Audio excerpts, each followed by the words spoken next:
নামাজ পড়ে না, ইমান ঠিক আছে, এই রকম মুসলমান যদি বাংলাদেশে বেশি হয় তাহলে আমাদের হুজুরদের লাভ কিভাবে একটু ব্যাখ্যা করি। আপনারা সমাজে দেখবেন যে পুরুষ অথবা যে মহিলা নামাজ পড়ে না একটু অস্থির বেশি হয়, অল্প বিপদেই অস্থির হয়ে যায়।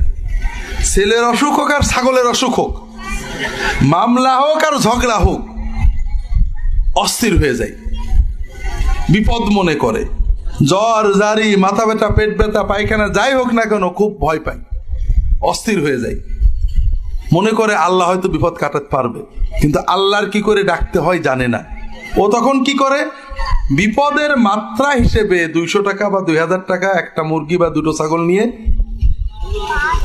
হুজুরের কাছে যায়। তাহলে মনে করেন বাংলাদেশের 16 কোটি মুসলমানের প্রায় 12 কোটি হুজুর পীর সাহেব আছে, আমিও একজন তার ভিতরে।